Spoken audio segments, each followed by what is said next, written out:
जय हिंद साथियों, आज हम शुरू करेंगे जाति संघार।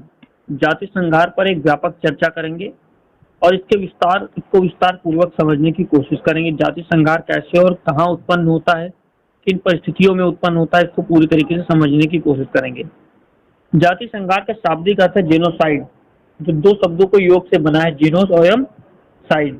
यहाँ जीनोस का अर्थ है प्रजाति, समूह या कबीला, जबकि साइड का आशय जान से मारना है। अतः शाब्दिक दृष्टिकोण से जेनोसाइड का आशय है जानबूझकर किसी समूह या जाति प्रजाति का विनाश करना। जब किसी जाति समूह को जानबूझ करके विनाश किया जाता है उसको बोलते हैं जेनोसाइड, यानी जाति संघार।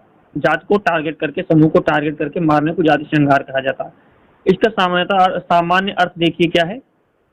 सामान्य अर्थ में हम जीनोसाइड को कह सकते हैं कि ये उन नीतियों या कार्यों को इंगित करने के लिए किया जाता है जिसमें किसी राष्ट्रीय, प्रजातीय, धार्मिक, राजनीतिक या भाषाई इकाई को जानबूझकर व्यवस्थित रूप से सर्वनाश करने की कोशिश की जाती है। जीनोसाइड का एक आम अर्थ ये ले सकते हैं कि जो भी जानबूझकर किसी को हानि पहुंचाना, बड़े स्तर पर व्यवस्थित आपकी जो व्यवस्था है उसको बिगाड़ना, जीनोसाइड कहलाता है। इस शब्द की रचना राफेल लेमिंकन ने अपने ग्रंथ Axis rule in occupied European 1944 में की थी। इन्होंने जीनोसाइड शब्द को एक ऐसी मूल संकल्पना के रूप में स्थापित एवं विख्यातित किया है जिसके आधार पर हम दो बातें व्यक्त कर सकते हैं। जो कि राफेल रहे हैं, उन्होंने दो बातों पर व्यक्त किया है कि जीनोसाइड होगा। पहला, लोकमत को जागृत किया जा सकेगा। बिल्कुल। दूसरा, उत्पीड़ित वर्ग को अंतर्राष्ट्रीय कानून के तहत संरक्षण प्रदान किया जा सकेगा। बिल्कुल। जो कि इनकी बुक में बताया गया है कि इस अवधारणा के द्वारा जीनोसाइड की जो संकल्पना है उसको विख्यातित किया गया है।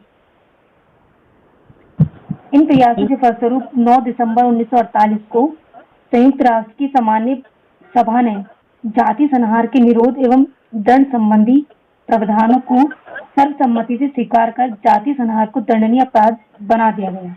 बिल्कुल। अब इस जो प्रस्ताव था उसकी मुख्य बातों पर हम जोर देते हैं कि उस प्रस्ताव में मुख्य बातें क्या कही गई थी। इसमें कहा गया कि जेनोसाइड के नियंत्रण एवं दंड के संबंधी इस प्रस्ताव में जेनोसाइड के रूप एवं आयाम को स्पष्ट करते हुए अनुच्छेद 2 में कहा गया कि कोई भी ऐसी कार्यवाही जो किसी राष्ट्रीय, जनजातीय, प्रजाति और धार्मिक समूह को जानबूझकर अंशतः या पूर्णतः नाश करने के उद्देश्य से की जाती है वह जेनोसाइड है। जेनोसाइड की एक तरीके से उन्होंने परिभाषा दे दी कि क्या जेनोसाइड कहलाएगा। दूसरा कि यहाँ इस प्रस्ताव में निम्नलिखित प्रकार के कार्यों पर जेनोसाइड की संज्ञा दी गई है, और जो कई सारे कार्य होते हैं उनको भी जेनोसाइड की संज्ञा दी गई, उनको भी जेनोसाइड कहा जाएगा। उसमें कई सारे प्रकार हैं। किन कार्यों की बात करेंगे? सबसे पहले है कि किसी निश्चित समूह के लोगों को जानबूझकर हत्या करना। जब किसी निश्चित समूह के लोगों को जानबूझकर हत्या की जाती है उसको भी जेनोसाइड कहा जाएगा। और किसी निश्चित समूह के लोगों को गंभीर शारीरिक या मानसिक चोट पहुंचाना भी जेनोसाइड कहलाएगा। जानबूझकर किसी निश्चित समूह के सदस्यों की मूलभूत आवश्यकताओं पर चोट पहुंचाना ताकि उनका जीवन समाप्त हो जाए, वो भी एक तरह का जेनोसाइड कहलाता है। जानबूझकर ऐसे उपायों को लागू करना ताकि उस समूह के शिशुओं को जन्म पर रोक लग सके, वो भी एक प्रकार का जेनोसाइड कहलाएगा। जानबूझकर उस समूह के बच्चों का दूसरे समूह में स्थानांतरित करना यानी रूपांतरित करना जेनोसाइड का ही उदाहरण माने जाते हैं। आगे की वस्तुतः जेनोसाइड संपूर्ण मानवता के विरुद्ध एक अपराध है, क्राइम अगेंस्ट ह्यूमैनिटी है। इसमें मानवता की धरोहर सांस्कृतिक विविधता को नष्ट करने का प्रयास किया जाता है। इसमें उस धर्म विशेष या प्रजाति विशेष के सांस्कृतिक चिन्हों, गौरव के प्रतीकों, त्योहारों इत्यादि का विनाश किया जाता है तथा इनकी मूलभूत आवश्यकताओं को चोट पहुंचाई जाती है। इसे कुछ विचारक एथनोसाइड कहते हैं। बात करेंगे जब ये जो अपराध है मानवता के विरुद्ध अपराध है। जब ये चीजें होती तो एक तरीके से विविधता को समाप्त करने की कोशिश होती है, जो हमारे मुल्कों के लिए और हमारे विश्व के लिए बहुत ही घातक सिद्ध हो सकता है। पुनः जेनोसाइड केवल राज्य की असफलता का परिणाम नहीं है, इसके विपरीत अनेक अवसर पर राज्य या संस्थाएं स्वयं इसमें सम्मिलित होती हैं। इन स्थितियों में दूसरे राजनीतिक विचारधारा वाले समूहों का विनाश किया जाता है, जैसे सोवियत संघ में स्टालिन का शासन। इनके द्वारा किए गए नरसंहारों को कुछ विचारक पॉलिटिकल जेनोसाइड कहते हैं। ये बात कर रहे हैं कि जो जेनोसाइड होता है सिर्फ व्यक्तियों के स्तर पे नहीं होता है, राज्य के स्तर पे होता है। जब एक विचारधारा दूसरे विचारधारा को समाप्त करने की कोशिश करती है और उसका अपनी अपोजिट विचारधारा के लोगों को समाप्त करने लगते हैं, नरसंहार करने लगते हैं, तो वो पॉलिटिकल जेनोसाइड कहलाता है। आगे देखिए। जीनोसाइड केवल एक विवाद नहीं है। अगर आम धारणा में हम देखेंगे तो जीनोसाइड एक केवल विवाद नहीं है, बल्कि ये एक तरफा व्यापक हत्याएं हैं। जैसे कि यहूदियों का नाजियों के साथ विवाद नहीं था, ठीक है, वो एक व्यापक रूप से हत्या थी। वहीं यूक्रेन के किसानों का स्टालिन के साथ विवाद नहीं था। अतः विवादों का निपटारा जीनोसाइड का नियंत्रण नहीं है। अब हम कुछ उदाहरण ले सकते हैं, जैसे कि तुर्की द्वारा 1950 से 1920 के मध्य अर्मेनिया का संहार। दूसरा है कि हिटलर के नेतृत्व में नाजीवादियों द्वारा यहूदियों व जिप्सियों का संहार।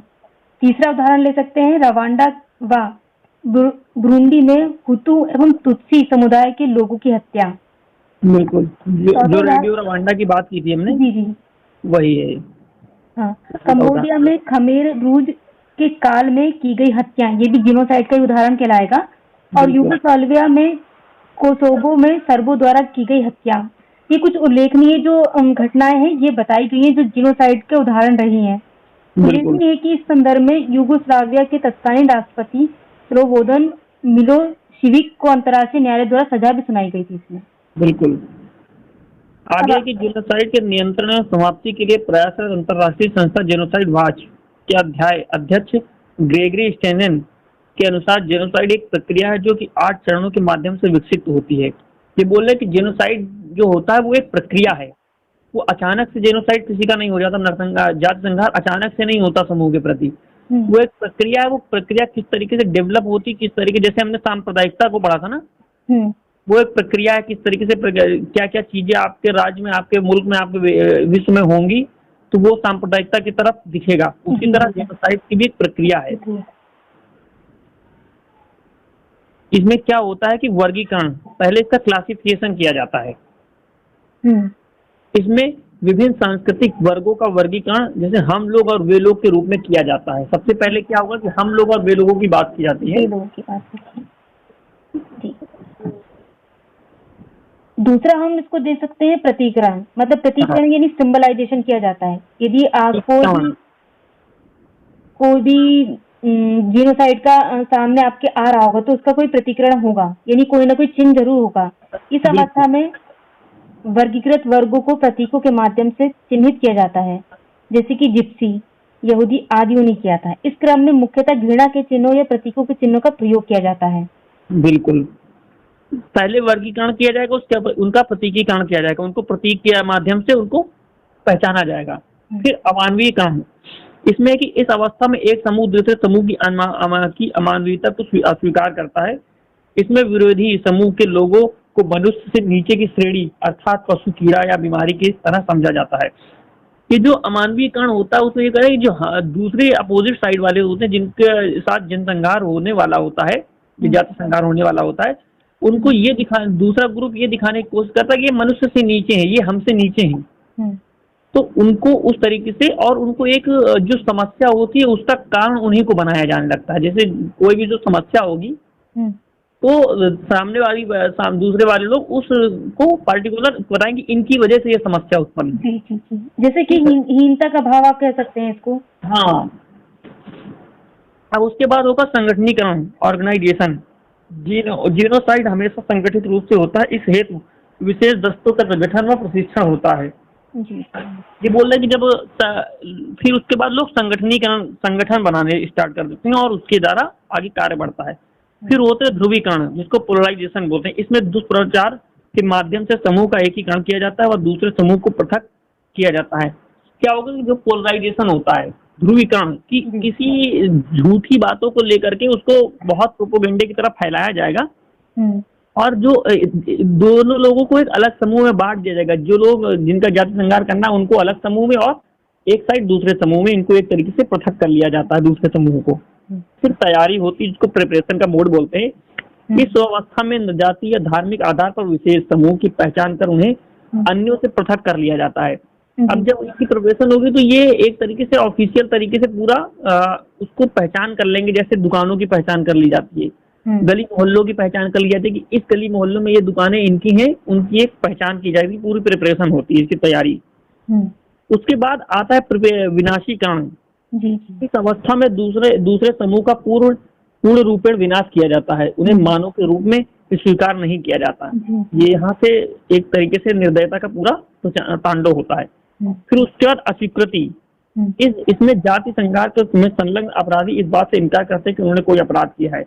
अब इतना बड़ा जनसंहार करने के बाद जो लोग अपराध करते हैं वो एक तरीके से उसको ये नहीं कहते कि हमने अपराध किया, उसको एक बहुत बड़ा ओन करते हैं उसको कि हमने ये काम बहुत अच्छा काम किया है। जैसे क्या होता है जब किसी की हत्या कोई करता है तो एक होता है कि वो हत्यारा होता है, दूसरे अगर वो कहता है कि मैंने वध किया है, हम लोग अपने सांस्कृतिक लैंग्वेज में कसम से जब कोई कहे कि मैंने किसी का वध किया है वो अपने आप को बहुत ही गौरवान्वित महसूस करेगा। ये भाव इनमें होता है कि इन्होंने हत्या नहीं की, इन्होंने वध किया है। एक तरीके से वो ये चीजों में प्रोपोगेंडे के तहत इनके मनोभाव में उत्पन्न किया जाता है। इस तरीके से जो जेनोसाइड होता है वो एक चरणों के माध्यम से स्वीकार किया जाता है और इस तरीके से वो पहले वर्गीकरण किया जाएगा, पहले उनको अलग किया जाएगा, फिर पहचाना जाएगा, अमानवीकरण से उनको नीचा दिखाया जाएगा, फिर ये लोग अपना संगठनीकरण करेंगे, फिर ध्रुवीकरण की उसकी मानसिकता पे अपने लोगों को बढ़ाएंगे। उसके बाद तैयारियां प्रिपरेशन करेंगे कहाँ पर इनको चिन्हित किया जाएगा, फिर उनको विनाश किया जाएगा। और लेकिन जिन लोगों ने उनका विनाश किया है, जाति संघार किया है, वो गिल्ट भी फील ना हो, उनको एक ओन के तरीके से उसको ओन करें कि हाँ हमने काम किया है। जाति संघार तो वैसे भी एक अपराध की श्रेणी में आता है वर्तमान परिदृश्य में। बिल्कुल। लेकिन जो लोग करेंगे उनको ये दिखाया जाता है कि आप किसी का कत्ल नहीं कर रहे हो, कोई अपराध नहीं कर रहे हो, आप इसको बहुत अच्छा काम कर रहे हो, इसलिए वो इस तरीके के जाति संघार करने के लिए प्रेरित होते हैं। अब आगे अब देखेंगे जेनोसाइड का कारण क्या होता है, ये क्यों मतलब किन कारणों की वजह से जाति संघार होता है, जेनोसाइड होता है। इसमें सबसे पहला कारण है पहचान का संकट। जब व्यक्ति के समूह में ये होगा कि पहचान का संकट है तब उसमें जाति संघार ये कारण होते हैं। आर्थिक संकट, सामाजिक अस्थिरता, विभिन्न सांस्कृतिक समूहों में आर्थिक व राजनीतिक असंतुलन, प्रजातिगत श्रेष्ठता की भावना जैसे नाजियों में थी, संबंधित देश में हिंसा का लंबा इतिहास रहा हो, युद्ध की स्थिति या संभावना हो, ये सब जो कारण होते हैं जाति संघार को प्रेरित करते हैं। 20वीं शताब्दी में जेनोसाइड का प्रसार मुख्य कारण था आधुनिकतम हथियारों की उपलब्धता, परिवहन एवं सूचना प्रणाली में सुधार, नए वर्गों में अपने अधिकारों को लेकर जागरूकता, आर्थिक संसाधनों का नियंत्रण आदि की भावना उत्पन्न थी। इन सब कारणों से जो 20वीं शताब्दी में जेनोसाइड हुए थे इसी कारण थे। जेनोसाइड के निदान में आने वाली रुकावटें क्या हैं? जेनोसाइड के लिए जो हम लोग प्रयास कर रहे हैं विश्व स्तर पे, उसकी रुकावटें क्या हैं उसकी अब बात करते हैं। अब कुछ रुकावटें इसमें सम्मिलित हैं कि संबंधित देशों की सहमति के बिना ऐसे मुद्दे ICJ यानी इंटरनेशनल कोर्ट ऑफ जस्टिस में नहीं रहते हैं, कि वहां तक जेनोसाइड की खबर या कोई भी न्यूज नहीं जाती है। अनेक राष्ट्र जाति संहार को आंतरिक मामला मानते हैं व इस पर बाह्य हस्तक्षेप को संप्रभुता का प्रहार मानते हैं। यदि हमने जेनोसाइड के बारे में कहीं भी कोई भी केस किया या निर्णय देने के लिए, दंड देने के लिए अपना मुद्दा उठाया तो हमारे देश की संप्रभुता का हनन होगा।